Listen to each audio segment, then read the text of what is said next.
Okay, this video is called Fatty Liver, What Could Go Wrong? Now, the vast majority of fatty liver patients, you can really think of them as essentially diabetes of the liver, and they'll progress with their diabetes and be like the typical, American person, age poorly, hypertensive as well, obstructive sleep apnea, cognitively impaired by the time they're 60. That's pretty typical.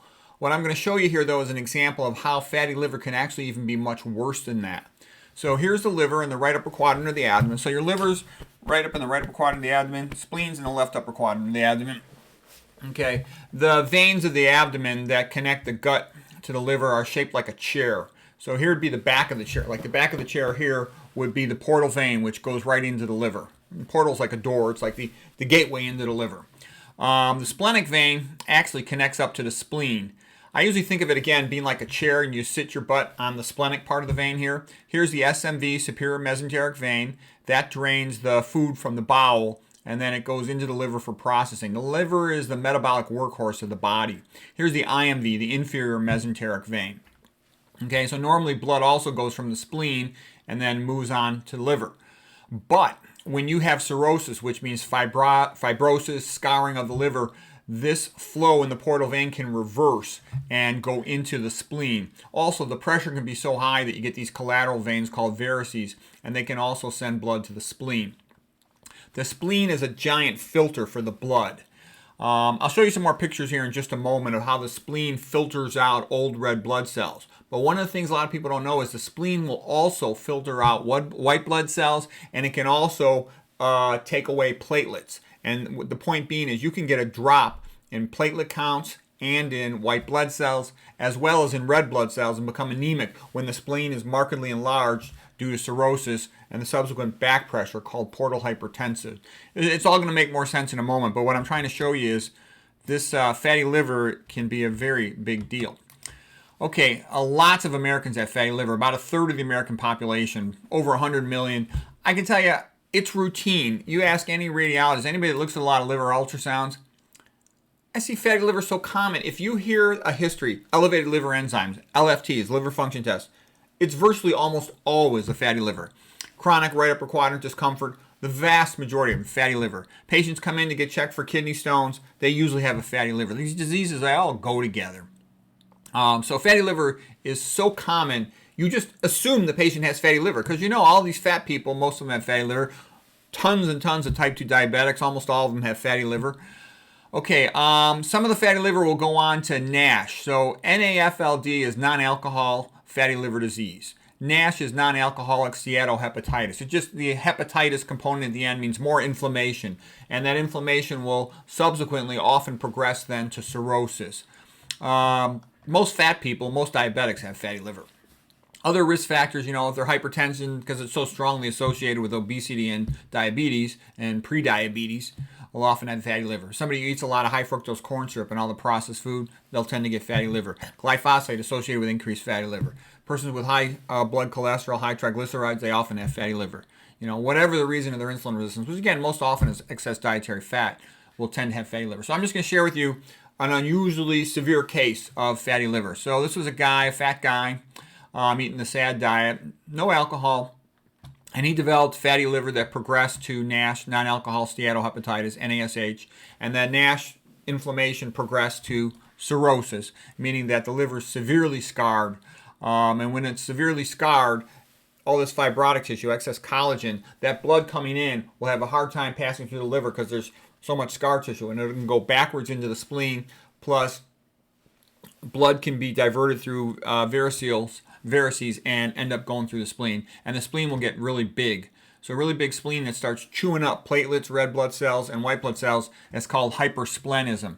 And so I'm just sharing with you because I see tons of fatty liver. And again, most of these patients just progress through diabetes, coronary artery disease, die from heart attack. Okay, that's a typical patient. But some of the unusual, more severe cases, they go right to cirrhosis. This fatty liver is now a common cause of needing a liver transplant. It used to be, most of your cirrhosis was just due to alcoholism or hepatitis B, Asian patients, hepatitis C from drug addicts, and for other causes.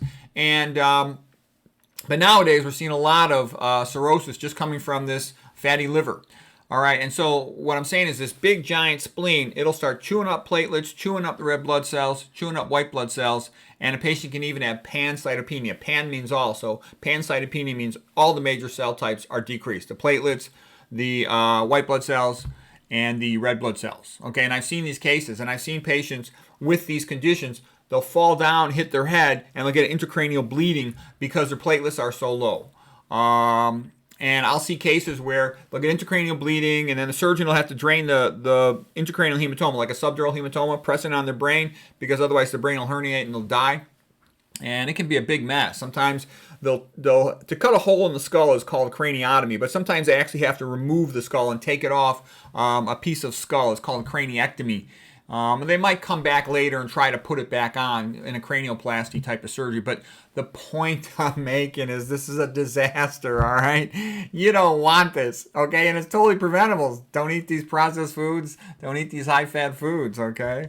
Because I've seen all this stuff. I've seen all these patients literally with their skull taken off for because of fatty liver leading to low platelets from hypersplenism and subsequent falls, hit the head, intracranial bleeds. So we talked a little bit before about, the ectopic fat theory, largely developed by Gerald Shellman, the idea of where the fat goes. And of course, this also comes from the work of Michael Brownlee, etc. But the fat first accumulates in the skeletal muscle, then it accumulates in the liver. So in the skeletal muscle, it causes insulin resistance during the postprandial phase after eating. When you accumulate fat in the liver, that leads to fasting hyperglycemia, meaning that the liver can no longer monitor blood glucose levels during fasting, and it loses its ability to regulate blood glucose, and it keeps on breaking down glycogen and releasing glucose into the blood even when the blood glucose level is elevated. So fatty liver is severely damaging to the liver, and the liver loses its ability to regulate blood glucose levels, so you get fasting hyperglycemia. So again, this is postprandial after eating hyperglycemia. When the liver gets fat, now you got fasting hyperglycemia, and eventually you start accumulating more fat in the beta cells of the pancreas, the ones that make insulin, and those begin to fail as well. And once you can't make insulin anymore, then the patient becomes insulin dependent in their diabetes. So that's worse than, typically type 2 diabetes is initially reversible very easily, almost always, okay? And here's that progression of a normal liver, the liver's becoming fatty. It's often abbreviated NAFL, and you'll typically get elevated liver function tests, elevated LFTs, that's what they're usually called in the medical jargon of it. And then the NASH is when there's non-alcoholic steatohepatitis. The hepatitis meaning inflammation, and the inflammation will typically then progress to fibrosis. And severe fibrosis is called cirrhosis in the liver. It's characterized, let's say, on an ultrasound with a nodular contour of the liver. The internal echo texture also will be coarse. So coarse echo texture of the liver is characteristic. That'll sometimes progress to cancer. We talked about that before because the fibrosis can cause ischemia, some of the liver tissue, and it can transform by Otto Warburg effect into cancer. Also, we talked about the effect of red blood cells, fat on red blood cells. So first of all, red blood cells about 7 microns in diameter. Typical capillary is about 5 microns in diameter. A red blood cell, when it passes through a capillary, has to deform. It has to fold back on itself to go through the smaller capillary. In a sense, it kind of looks like those little Pac-Man ghost characters as they move around. That's sort of like what a red blood cell going through a capillary looks like. And again, it has to deform a little bit. As red cells get older, they start getting glycated, which stiffens their outer membrane. In addition, they get something called, one of the phospholipids in the plasma membrane of the red blood cell is called phosphatidylserine, and it moves from the inner leaflet, it flips into the outer leaflet as the red blood cell gets older. That's called, by moving to the external outer leaflet of the plasma membrane of the red blood cell, that's called phosphatidylserine externalization. And it just makes the red blood cell stiffer, less able to deform, less able to pass through the capillary. The other thing to remember is your white blood cells are often twice as big as your red blood cells. Even the ones in the blood, like the neutrophils, they can be 14 microns in diameter. So they really have to fold and deform to get through these capillaries, okay? So the spleen is going to have much smaller little spaces for these red blood cells to travel through, and that's why it removes the ones that are old and stiff. Okay, when you eat a high-fat meal, you also get clumping together of the red blood cells. The bridging molecules are things like LDL cholesterol, also fibrin, of fibrinogen, the acute phase reactant. Uric acid will do this as well. And you get a generalized clumping of RBCs and something called blood sludge just from the chylomicrons after eating a high-fat meal. But the point is, When the red blood cells are all stuck together because of these bridging molecules, you have to raise blood pressure to push them through the capillary because you're pumping thick fluid, a milkshake, higher viscosity blood. So that's why high fat, in my opinion, is always a bad idea, because it's always going to raise the blood pressure to push this stuff through. Okay, so you don't want that. All right. Now here's an article, here's the paper, Biomechanics of Red Blood Cells in Human Spleen. And what's this all about? This is showing how red blood cells are filtered out of the spleen. Many of the red blood cells will go through what you would call a relatively normal circulation, whereby they'll pass from the bigger arteries to the smaller arteries to a capillary and then exit the spleen. Those are less likely to be removed because it's pretty much like going through capillaries elsewhere. However, some of the red blood cells will percolate through what is called the red pulp of the spleen. And it's a relatively open sinusoidal-like circulation whereby the red blood cells sort of float around. The macrophages, dendritic cells is just another name for macrophage. It's sort of a residential macrophage that stays in a relatively fixed location. But those will sample the RBCs for abnormalities of shape, for example, and then the red blood cells will have to re-enter the circulation, and they're going to pass through these little gaps. They call them slits between the endothelial cells, and they'll even call them IES, interendothelial slits. And these are pretty tight. And think of them as being about 3 microns. That's just an approximation, but the point of it is it's hard for the red blood cells to slip through there unless they're quite deformable and flexible.